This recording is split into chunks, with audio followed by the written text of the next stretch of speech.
या नमामि गंगे मिशन, जल जीवन मिशन या अटल भूजल योजना, सभी पर तेजी से काम हो रहा है। साथियों, इन प्रयासों के बीच ये भी चिंता का विषय है कि हमारे देश में वर्षा का अधिकांश जल बर्बाद हो जाता है। भारत वर्षा जल का जितना बेहतर प्रबंधन करेगा, उतना ही ग्राउंड वाटर पर देश की निर्भरता कम होगी। और इसलिए कैच द रेन जैसे अभियान चलाए जाने और सफल होने बहुत जरूरी है। इस बार जल शक्ति अभियान में विशेष ये भी है कि इसमें शहरी और ग्रामीण क्षेत्र दोनों को शामिल किया जा रहा है। मॉनसून आने में अभी कुछ हफ्तों का समय है, इसलिए इसके लिए हमें अभी से पानी को बचाने की तैयारी जोरों पर करनी है। हमारी तैयारियों में कमी नहीं रहनी चाहिए। मॉनसून के आने से पहले ही टैंक्स की, तालाबों की सफाई हो, कुओं की सफाई हो, मिट्टी निकालना हो तो वो काम हो जाए, पानी संग्रह की उनकी क्षमता बढ़ाना है, वर्षा जल बहकर आने में उसके रास्ते में कहीं रुकावटें ना हो तो उसको हटाना है। इस तरह के तमाम कार्यों के लिए हमें पूरी शक्ति लगानी है। और इसमें कोई बहुत बड़े इंजीनियरिंग की जरूरत नहीं है। कोई बहुत बड़े बड़े इंजीनियर आकर के कागज पर बहुत बड़ा डिजाइन बना दे, उसके बाद तो कोई जरूरी नहीं है। गांव के लोगों को ये चीजें मालूम है, वो बड़ी आसानी से कर लेंगे। कोई कराने वाला चाहिए बस। और इसमें टेक्नोलॉजी का जितना ज्यादा से ज्यादा इस्तेमाल किया जाए, उतना ही बेहतर होगा। मैं तो चाहूंगा अब मनरेगा का एक एक पैसा, एक एक पाई बारिश आने तक सिर्फ इसी काम के लिए लगे। पानी से संबंधित जो भी तैयारियां करनी है, मनरेगा का पैसा अब कहीं और नहीं जाना चाहिए। और मैं चाहूंगा इस कैंपेन को सफल बनाने में सभी देशवासियों का सहयोग आवश्यक है। आप सभी सरपंचगण, सभी डीएम, डीसी साथियों की भी बहुत बड़ी भूमिका है। मुझे बताया गया है कि आज इसके लिए विशेष ग्राम सभाएं भी आयोजित की गई हैं और जल शपथ भी दिलाई जा रही है। ये जल शपथ जन जन का संकल्प भी बनना चाहिए, जन जन का स्वभाव भी बनना चाहिए। जल को लेकर जब हमारी प्रकृति बदलेगी तो प्रकृति भी हमारा साथ देगी। हमने बहुत बार सुना है कि अगर सेना के लिए कहा जाता है, सेना के लिए कहा जाता है कि शांति के समय जो सेना जितना ज्यादा पसीना बहाती है, युद्ध के समय खून उतना कम बहता है। मुझे लगता है ये नियम पानी को भी लागू पड़ता है। अगर हम पानी बारिश के पहले अगर हम मेहनत करते हैं, योजना करते हैं, पानी बचाने का काम करते हैं, तो अकाल के कारण जो अरबों खरबों का नुकसान होता है और बाकी काम रुक जाते हैं, सामान्य मानवी को मुसीबत आती है, पशुओं को पलायन करना पड़ता है, ये सब बच जाएगा। इसलिए जैसे युद्ध में शांति के समय पसीना बहाना ये मंत्र है, वैसे ही जीवन बचाने के लिए वर्षा के पहले जितनी ज्यादा मेहनत करेंगे उतना उपकारक होगा। भाइयों और बहनों, वर्षा जल से संरक्षण के साथ ही हमारे देश में नदी जल के प्रबंधन पर भी दशकों से चर्चा होती रही है। हमने देखा है कई जगह पे डैम बने हैं, लेकिन डिसिल्टिंग ही नहीं हुआ है।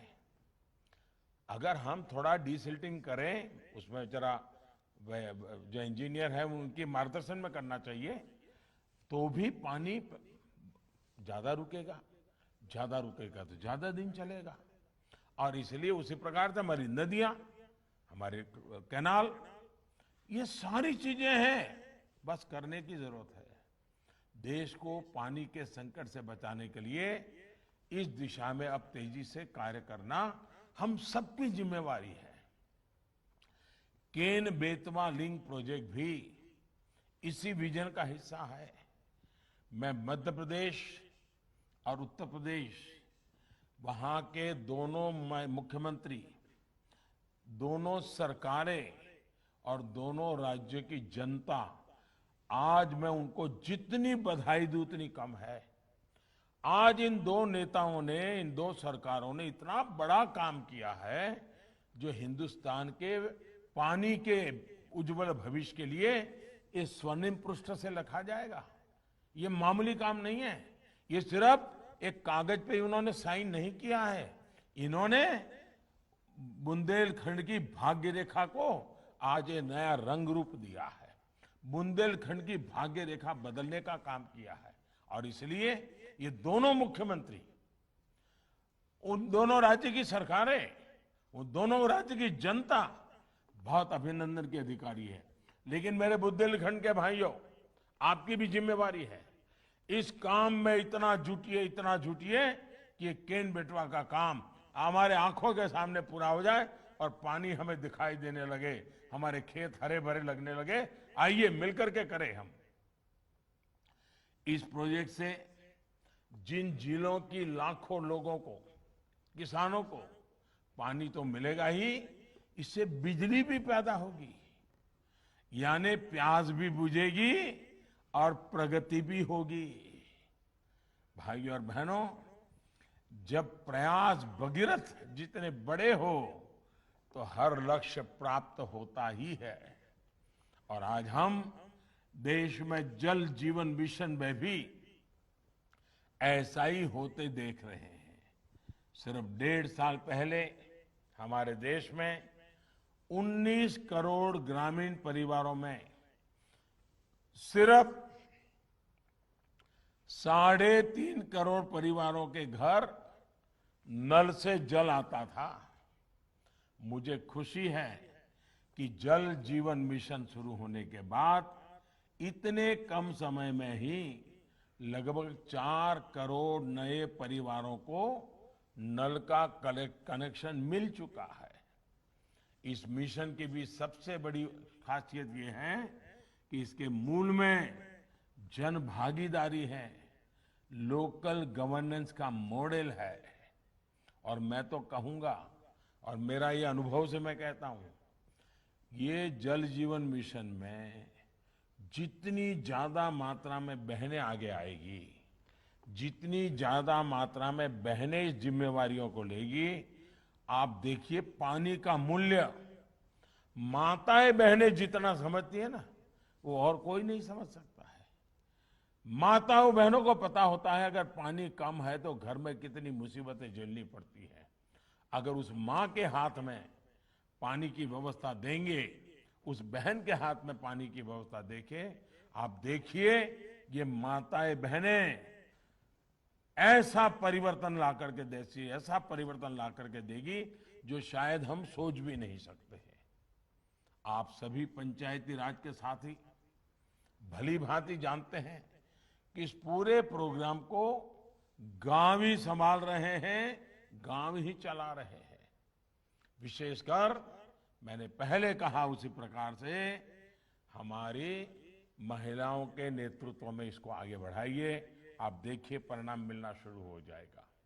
मुझे खुशी है कि स्कूल हो, आंगनवाड़ी हो, आश्रमशालाएं हो, हेल्थ एंड वेलनेस सेंटर हो, कम्युनिटी सेंटर हो, ऐसे स्थानों पर प्राथमिकता के आधार पर नल से जल पहुंचाया जा रहा है।